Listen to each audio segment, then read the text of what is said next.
Belicismo, Conselho das Índias, Mita e Encomenda, América Espanhola, aqui no História ao Quadrado.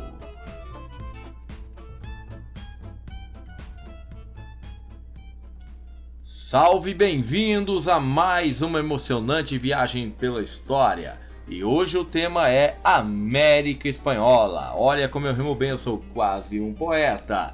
Então vamos a este caríssimo tema do nosso continente, iniciando com os fatores da conquista. Armamentos. Pois é, os espanhóis tinham grande vantagem sobre os indígenas americanos quando falamos em armas. A arma de fogo, o cavalo e as armaduras impuseram terror aos nativos, que não conseguiram se defender em pé de igualdade. Guerra biológica, algo que parece tão futurista, foi usado pelos espanhóis na conquista. Eu sou um poeta. Roupas infectadas com o vírus da varíola e a simples gripe foram uma arma de guerra dos espanhóis, pois os nativos não tinham anticorpos e essas doenças, o que causou uma catástrofe social com milhares de mortes. Temos também as disputas locais, afinal, um ponto muito explorado pelos espanhóis foram as rivalidades tribais no território americano. Esse é o caso asteca, em que eles conseguiram o apoio de tribos inimigas para auxiliar ao combate à luta contra os astecas. Além do mais, a religiosidade. No primeiro momento, os astecas receberam os espanhóis de braços abertos devido à sua mitologia, que dizia que o Salvador, um dos seus deuses que foram expulsos, voltaria pelo mar. É isso aí. Administração. Importante lembrar que um dos principais pilares da administração espanhola na América era justamente a Casa de Contratação, que regulava o comércio e também toda a contratação de funcionários para a colônia. Temos também o Conselho das Índias, que ditava as leis que seriam seguidas na América. Esses dois órgãos, inclusive, estavam fincados na própria Europa, ou seja, não vivenciavam o cotidiano americano. Temos ainda vice-reinados, era uma estrutura importantíssima que eram os próprios representantes do rei da Espanha aqui no território americano, fazendo acontecer absolutamente tudo o que o próprio rei queria. Nos lugares mais afastados, nós temos as capitanias gerais. Não confunda com capitanias hereditárias, que era na América Portuguesa. Essas capitanias eram em áreas mais afastadas, com perigo de ataques inimigos, portanto, alguns generais ficavam ocupados de proteger o território. E por final, nós temos as instâncias locais, que eram os cabildos, aonde, lógico, os chapetones, a elite europeia acabava dominando, seria a nossa Câmara de Vereadores. E vamos agora falar um pouquinho sobre a sociedade na América Espanhola. A sociedade era extremamente dividida, primeiramente com os chapetones, aqueles que eram nascidos na Europa e que vinham propriamente para colonizar. Eles é que tinham todos os direitos e ocupavam todos os cargos públicos que existiam neste território. Depois, abaixo nós temos os crioulos, que eram na verdade os descendentes dos chapetones, no entanto, nasceram na América, ou seja, eram nativos, não eram europeus de verdade. Existiam alguns privilégios, mas não tanto quanto os chapetones. No meio ali nós temos os crioulos, que era justamente a mistura entre europeus e indígenas, ou entre europeus e africanos, que não detinham direitos políticos.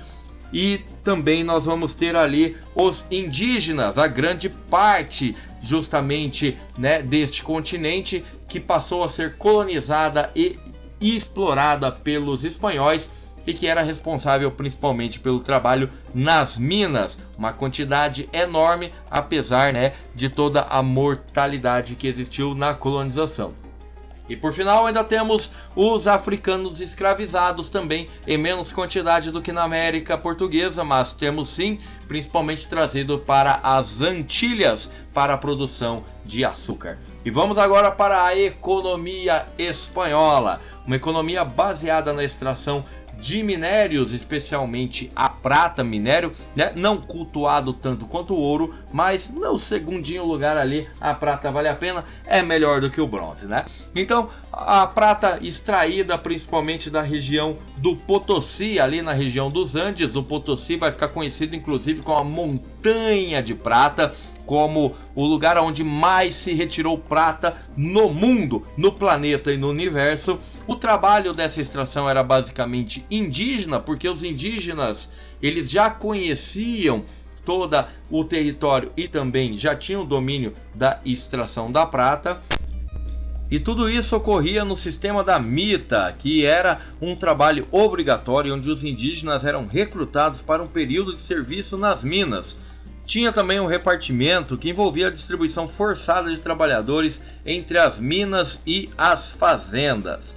Também vamos encontrar as encomendas, que permitiam aos espanhóis recebessem o direito de explorar a mão de obra indígena e cobrar tributos em troca de proteção e evangelização. Sobre a produção do açúcar, que ocorria principalmente nas Antilhas, ali, né, onde hoje é Cuba, o Haiti, a produção açucareira era muito forte e ela ocorria principalmente no sistema do plantation, né? É basicamente o trabalho escravo africano. Então, nesse momento, vão vir escravos africanos para a colonização da América Espanhola, basicamente para trabalhar na produção açucareira que ocorria nas plantations, que nada mais são do que grandes fazendas, latifúndios, monocultores que só produzem uma coisa, e essa coisa ela é voltada para a exportação e não para alimentar as pessoinhas que estão por ali. E tínhamos também as haciendas, as haciendas aí que eram, né, uma parte crucial também na economia e que de certa forma acabava abastecendo o mercado interno dentro das colônias. Então, se você gostou do vídeo, deu trabalho, foi difícil, então dê aquele like, dê aquele joinha, comente, faça um auê e um beijo a todos vocês aí. Até o próximo vídeo do História ao Quadrado. E aí, gostou do vídeo? Então deixe o seu like, aproveita e se inscreva. E ative as notificações para não perder nenhum dos próximos. Acesse esse e outros materiais no meu site historiaoquadrado.com. Eu sou o professor historiador Giovanni Bernini. Deixe sugestões nos comentários.